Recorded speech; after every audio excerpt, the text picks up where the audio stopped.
Assalamualaikum warahmatullahi wabarakatuh. Perkenalkan, nama saya Anis selaku narator baru dari channel Saluran Misteri.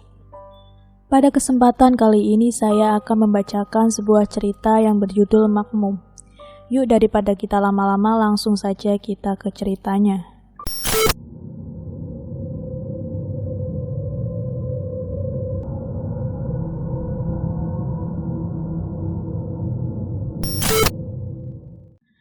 Cerita ini dikirim dari salah satu narasumber kita yang bernama Rara di Semarang. Rara akan menceritakan pengalamannya sewaktu dulu tinggal di asrama kampusnya, yang mana ternyata asrama kampusnya menyimpan banyak rahasia. Awalnya tidak ada mahasiswa yang tahu, padahal setiap mahasiswa yang hendak melakukan sholat malam selalu didatangi sama sosok perempuan itu, yang selalu ikut sholat berjamaah, dan tidak ada yang tahu siapa sosok ini. Yuk langsung saja kita ke ceritanya. Tahun 2017, Rara keterima menjadi salah satu mahasiswa di universitas bergengsi, yang harus membuat Rara untuk pindah ke kota itu. Semua keluarganya sangat support dengan keberhasilan Rara, karena untuk mencapai titik tersebut bukanlah hal mudah bagi Rara. Apalagi saat itu Rara sempat menunda 2 tahun kuliah karena keterbatasan biaya. Dia harus kerja dulu dan menyisahkan gajinya untuk memenuhi kebutuhannya kelak saat sudah siap kuliah. Rasanya Rara tidak percaya kalau semuanya berbuah manis. Hari demi hari Rara lalui dengan sangat tidak sabar. Hingga hari H keberangkatan Rara ke kota ini tiba. Hampir semua keluarga mengantar Rara ke stasiun. Suasana penuh haru itu membuat Rara tak kuasa membendung tangisnya. Orang tuanya berkali-kali memeluk Rara sebelum pergi. Tut tut, suara klakson kereta berbunyi. Artinya Rara harus mempercepat langkahnya untuk ke gerbang kalau tidak mau ditinggal oleh kereta. Rara menarik nafas dalam-dalam dan berkata, "Bismillah." Lalu kereta mulai berjalan. Sambil memandangi jalanan, Rara mulai memikirkan sesuatu, mulai dari tempat dia tinggal sampai biaya hidup seharinya. Menurut yang Rara dengar bahwa pihak kampus menyediakan sebuah asrama untuk mahasiswa dan itu gratis. Yang Rara takutkan asrama itu penuh, jadi dia harus cari alternatif kosan dengan harga terjangkau. Jam terus berputar, tak terasa kini Rara sudah tiba di kota tujuannya. Segera dia pakai tas ranselnya dan menggeret kopernya keluar. Perasaan Rara campur aduk kala itu. Keluar dari stasiun, Rara langsung mencari kendaraan. Saat Rara tanya ke orang-orang sekitar, mereka menyarankan untuk naik angkutan yang berwarna biru muda. Nanti angkutan itu akan berhenti tepat di depan kampus yang hendak Rara tuju. Terlebih dahulu Rara mencari toilet di stasiun itu untuk cuci muka dan gosok gigi, sekalian ganti baju. Soalnya dari stasiun Rara niatnya langsung ke kampus untuk registrasi ulang. Biar nanti tinggal cari kosan seumpama kalau asramanya penuh. Setelah siap, pergilah Rara ke kampus. Agak kagok sebenarnya Rara di kota ini. Tapi ya sudahlah, modal bismillah saja. Tidak gampang bagi Rara untuk tiba di posisi kala itu. Dan kalau disia-siakan sayang banget. Sekitar 7 menit kemudian angkot yang ditunggu Rara lewat. Segera Rara masuk ke dalam angkot dan jalan. Perjalanan kurang lebih 20 menit untuk tiba di kampusnya Rara. Pas tiba di depan kampus, Rara sendiri masih tidak percaya kalau dia merupakan mahasiswi dari kampus ini. Masuklah Rara ke dalam kampus. Akan tetapi di penjagaan Rara diminta untuk menitipkan ransel dan kopernya di ruang security. Ia pikir benar juga sih, ini semua kalau dibawa masuk pasti jadi pusat perhatian anak-anak kampus. Akhirnya Rara titipkan semua barang-barangnya ke security lalu dia berjalan masuk. Sambil berjalan masuk, Rara menghubungi kedua orang tuanya untuk memastikan kalau pagi itu dia sudah tiba dengan selamat. Setelah telepon mati, Rara masih terus berjalan menuju ke ruangan registrasi seperti arahan security tadi. Butuh waktu setidaknya 12 menitan untuk Rara bisa menemukan ruangan tersebut. Kedatangan Rara disambut baik, apalagi Rara datang sebagai mahasiswa berprestasi dengan beasiswa. Proses registrasi pun dimulai. Setelah selesai dengan segala urusan di ruang itu, Rara memutuskan untuk segera berlalu, supaya dia bisa cepat mungkin cari tempat kos. Badannya benar-benar capek banget. Kuliahnya juga baru dimulai 3 hari lagi. Setidaknya dia harus menemukan kosan terdekat dari kampus, supaya memangkas uang pengeluaran selama dia di kota tersebut. Waktu Rara hendak meninggalkan ruangan, ada salah satu orang memanggil Rara. Rara pun menoleh dan dia melihat orang itu melambai ke arahnya, pertanda meminta Rara untuk mendekat. Urung dia pun keluar dan malah menghampiri orang itu. Orang ini tanpa basa-basi langsung menawarkan asrama kepada Rara. Rara yang mendengar itu pun senang sekali. Katanya asrama kampus ini masih ada 4 kamar yang kosong. Benarnya ada 5, tapi yang satu ini tidak terhitung. Alasannya tidak pernah ada yang menempati, karena kamar itu dalam tahap renovasi. Rara juga diminta untuk tidak mendekati kamar itu. Setelah disuruh memilih mau kamar yang mana, Rara akhirnya memilih kamar nomor 22. Orang ini langsung memberi Rara sebuah alamat asrama, dan pergilah Rara menuju ke alamat itu. Jarak tidak terlalu jauh, hanya butuh ditempuh dengan jalan kaki selama 10 menit sudah sampai. Pas di asrama, Rara terkejut melihat asrama kampusnya ini. Ternyata bagus. Rara langsung masuk dan menemui ibu dia, selaku pengurus asrama kala itu. Setelah pihak kampus menelpon asrama beberapa menit yang lalu, gak pakai lama Rara langsung diantar menuju ke kamarnya. Asrama ini terdiri dari 3 lantai. Per lantai ada 10 kamar dengan fasilitas kamar mandi dalam. Anak asrama boleh membawa kulkas, televisi, ataupun game, asal setiap bulannya membayar 100.000.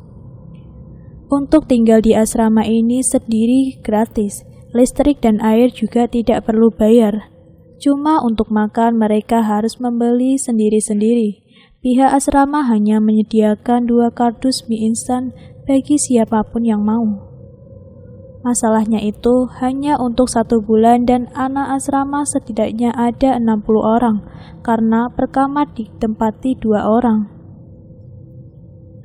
Saat itu kamar yang Rara pilih belum ada yang menempati, jadi dia belum punya roommate. Terus Rara juga diingatkan agar jauh-jauh dari kamar nomor 25, supaya tidak terjadi apa-apa. Rara sih oke saja, toh dia bukan tipe anak yang kepoan. Apalagi Rara tahu kalau kamar 25 memang tidak pernah ditempati dan sedang dalam proses perbaikan. Kini Rara telah resmi menjadi anggota asrama tersebut. Mulailah Rara masuk ke dalam kamar dan menata pakaiannya ke lemari. Per kamar ada 2 kasur terpisah dengan lemari yang berbeda. Bahkan meja belajarnya juga ada 2. Setidaknya itu bagus daripada harus berebut. Karena kamar-kamar di asrama ini memang gak ada TV-nya. Jadi Rara gabut dan memutuskan untuk mainan HP-nya di kasur. Gak lama kemudian Rara mendadak lapar. Dia ingat kalau tadi pagi dia belum sarapan. Keluarlah Rara dari kamar dan berniat turun ke bawah. Saat hendak menurun anak tangga, Rara mendengar suara berisik dari kamar nomor 25. Apalagi kamar itu letaknya pas di sebelah tangga. Rara mikirnya mungkin itu suara kuli yang sedang memperbaiki kamar. Toh saat itu juga masih jam 11-an, ibarat kata masih jam-jam orang kerja. Rara pun tak mikir gimana-gimana gitu, dan lanjut turun untuk beli makanan. Selesai membeli makanan, Rara berjalan ke ruang makan yang letaknya ada di lantai 1. Dia melihat di situ ada beberapa anak yang sedang makan. Rara mencoba untuk membaurkan diri dengan anak itu dan ternyata mereka welcome. Di mana 4 anak dari mereka juga merupakan mahasiswa baru sama seperti Rara. Tak butuh lama, mereka berlima langsung jadi akrab satu sama lain. Bahkan pertemanan mereka masih terjalin baik sampai sekarang. Walaupun semuanya sudah lulus dan pulang ke kota masing-masing. Kembali ke cerita. Rara tak lupa memberitahu kalau dirinya tidur di kamar nomor 22. Sedangkan anak-anak ini semuanya tidur di kamar lantai 1. Farah ini sempat tanya ke Rara, "Kamu kenapa milih kamar di lantai 3, Rah? Kan lantai 1 masih ada yang kosong. Serem tahu view-nya lantai 3. Rara menganggapnya itu sebuah lelucon. Memang sih di lantai 1 masih ada kamar kosong, yaitu kamar nomor 8. Kamar yang jadi satu sama kamar Farah.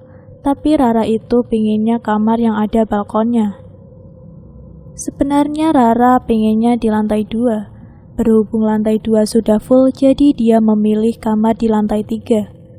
Karena di lantai 2 dan 3 mahasiswi yang tidur di situ bisa menikmati nongki-nongki cantik di balkon tersebut. Seru aja gitu, bagi Rara kala itu. Akan tetapi, teman-temannya bilang, andai suatu hari nanti Rara pingin pindah, dia bisa langsung pindah ke kamar Farah di lantai 1. Nanti mereka akan ngomong ke Budia supaya kamar itu tidak ditempati sama anak lain. Untuk jaga-jaga siapa tahu Rara berubah pikiran. Senenglah Rara di situ. Ternyata mereka peduli sama Rara. Mereka semua memulai melanjutkan makan makanan masing-masing. Setelah selesai makan, Rara pamit, balik ke kamar terlebih dahulu. Mulailah Rara naik anak tangga satu persatu. Memang sih, asrama masih sepi, toh mereka belum pada masuk jadwal kuliah, jadi sebagian anak asrama masih belum datang. Di tengah keheningan lantai 3, Rara masih mendengar suara berisik dari kamar nomor 25. Rara mikirnya bahwa kulinya masih pada bekerja, dan dia memutuskan untuk langsung masuk ke dalam kamar. Bagi Rara sih aneh aja gitu, renovasi kamar tapi pintunya ditutup. Mungkin biar nggak bikin mahasiswa lain risih kali ya. Tapi ya sudahlah, Rara enggan berspekulasi. Dia masuk ke dalam kamar dan mulai rebahan. Waktu dia lihat WhatsApp di HP-nya, ternyata teman-temannya membuat grup dan Rara dimasukkan dalam grup tersebut. Mereka mulailah saling chat random. Hingga Lani menyeletuk, "Ra, kamu gak takut sendirian di lantai 3? Kan kamar-kamar yang lain masih pada kosong. Dan anak-anaknya pada belum datang loh." Terus Rika juga bilang, "Aku juga sempat dengar kalau yang ditinggal asrama ini cuma anak baru semua. Kakak-kakak tingkat kita malah milih ngekos. Kenapa ya?" Untuk mencairkan suasana, Cindy pun ngomong gini, "Soalnya kan kakak emang kudu ngalah sama adik." Di situ semua anak pada kirim emoticon ketawa. Rara pun makin lama makin jengkel, karena suara berisik di kamar nomor 25 tidak kunjung berhenti. Akhirnya dia nyeletuk bilang begini di grup WhatsApp, "Aku boleh minta tolong gak? Kalau nanti ketemu Budia bilangin, kulinya kalau siang suruh stop dulu bentar. Mau tidur jadi gak bisa tidur aku." Hah? Kuli, Rah? Kuli apa maksudmu? Tanya Cindy. Iya, kuli yang lagi renovasi kamar nomor 25 itu loh. Masa kalian gak tahu? Jawab Rara. Ra, di asrama ini gak ada perbaikan apapun. Logikanya kalau ada perbaikan pasti Budia kasih tahu kita dulu. Andai suaranya berisik, biar kita bisa maklumi. Tapi ini Budia gak bilang apa-apa, Ra. Kata Rika di grup. Rara yang baca itu agak heran sih. Lalu kalau suara berisik itu bukan suara orang renovasi, lantas itu suara apa? Rara tidak terlalu memikirkan omongan temannya dan memilih meletakkan HP-nya lalu tidur. Sekitar jam 7 malam, Rara terbangun karena perutnya lapar. Gak kerasa dia tidur dari siang sampai jam segini. Dia pun mandi dan bergegas turun untuk beli makanan dan mengintip ke dapur. Barangkali mie instan masih ada, jadi dia bisa berhemat. Lepas mandi, Rara langsung turun. Dia mendengar kamar nomor 25 sudah gak berisik lagi. Ya mungkin kulinya udah pulang kali, dan Rara mulai menuruni anak tangga ke lantai 1. Suasana hening lantai 2 dan 3 membuat Rara takut. Manusiawilah, Rara kan juga manusia biasa. Setibanya di dapur, Rara mengecek dan mie instan masih ada. Dia putuskan untuk makan mie instan double aja malam itu dan makan sambil nonton televisi di lantai 1. Kebetulan di lantai 1 ada televisi yang memang dikhususkan untuk anak-anak asrama nonton bareng. Berhubung di asrama itu masih ada 5 anak, termasuk dia, jadi lingkungan masih sepi. Gak apa-apa, toh nanti bakal ramai kalau udah pada dateng. Selesai masak mie, Rara berjalan ke arah ruang televisi dan mulai makan. Baru sesuap makan, Rara mendengar ada orang yang menuruni anak tangga. Kaget Rara di situ. Lantas itu siapa? Padahal kan teman-temannya semua tidur di lantai 1. Semakin Rara tunggu kok perempuan tadi gak balik-balik. Rara sebenarnya malas ketemu lagi sama perempuan tadi. Tapi ya sudahlah. Masa gara-gara orang itu Rara gak cuci piring? Yang ada nanti Budia malah marah. Jalanlah Rara ke dapur dan televisi masih dalam kondisi nyala. Pas Rara sampai di dapur, Rara kaget karena di dapur tidak ada siapa-siapa. Di situ Rara mikir, apa perempuan tadi udah naik lagi ya? Perasaan dari tadi Rara gak lihat siapa-siapa naik ke atas. Dia juga gak lihat perempuan tadi balik ke dapur. Terus perempuan itu kemana perginya? Saat Rara kebingungan, dari belakang suara Farah mengejutkan Rara. Perempuan siapa? Ledek Farah. Rara kaget dengar suara itu dan hampir marah. Dia noleh ke arah Farah dan berniat menjelaskan.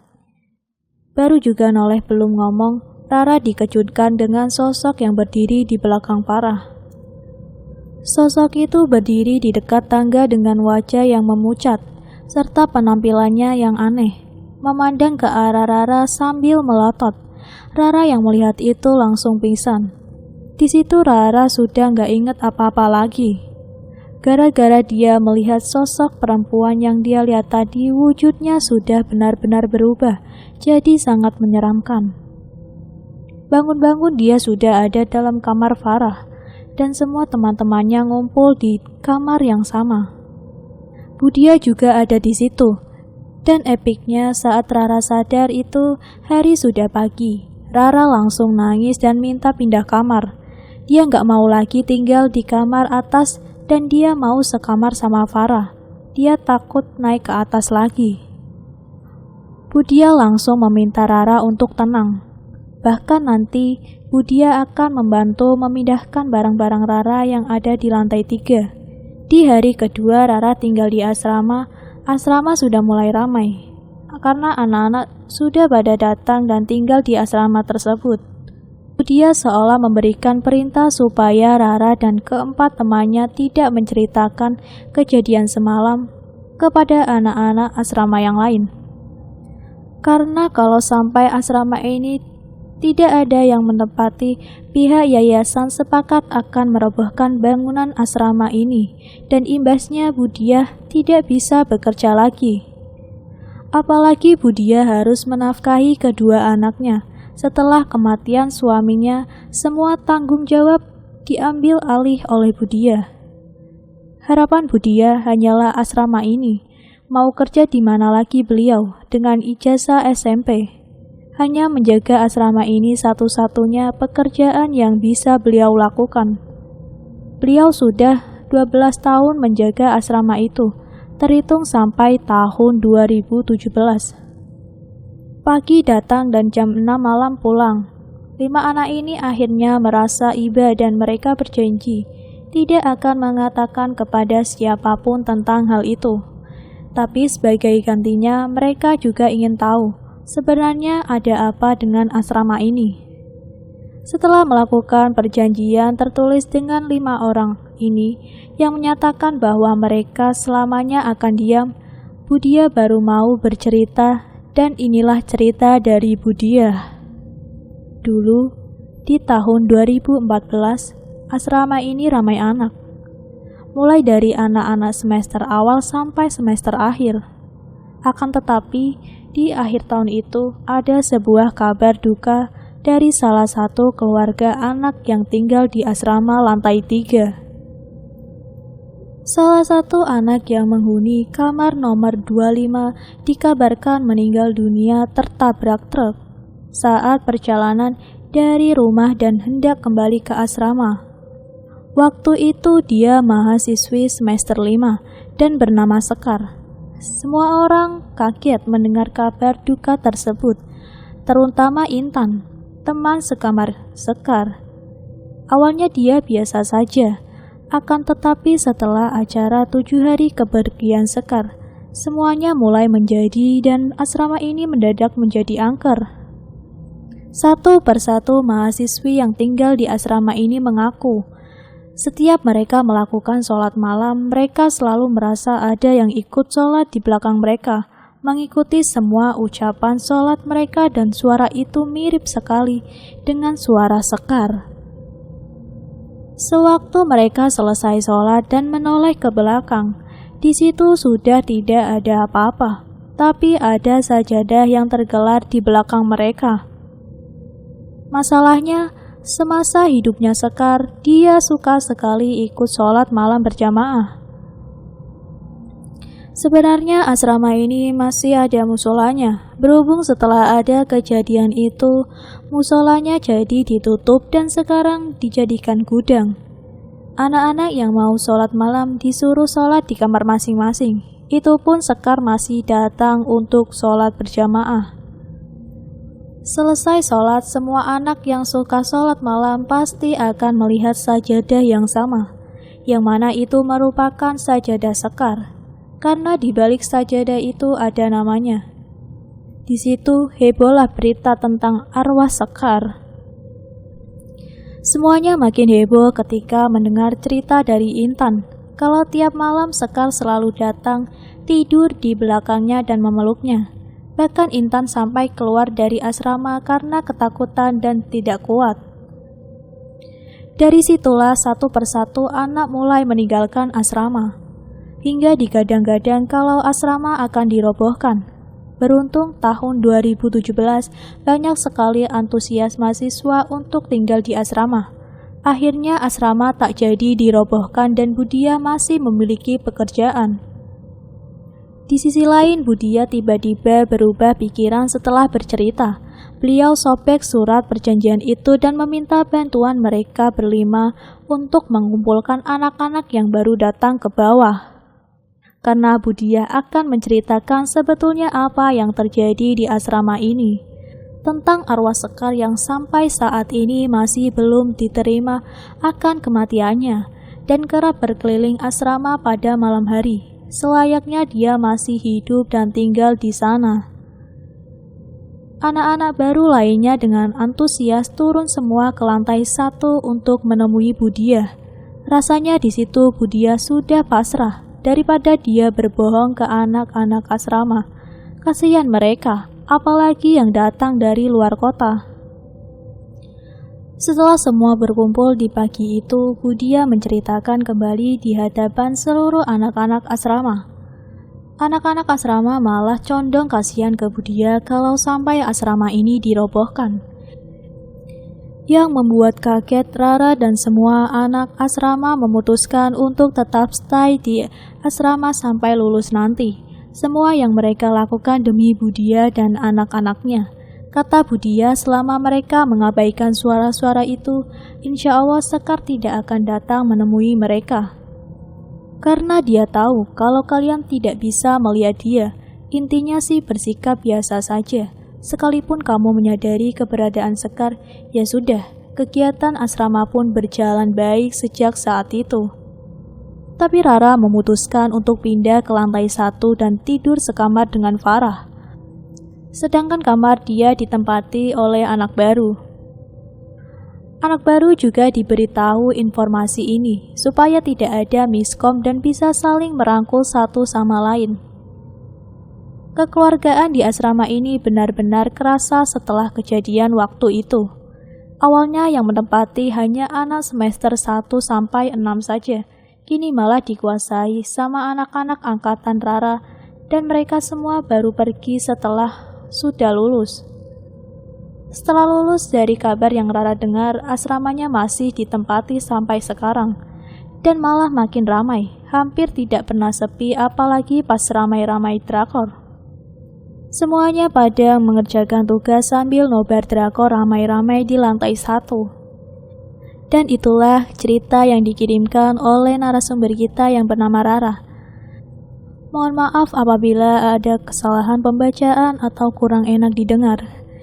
Sekian, wassalamualaikum warahmatullahi wabarakatuh.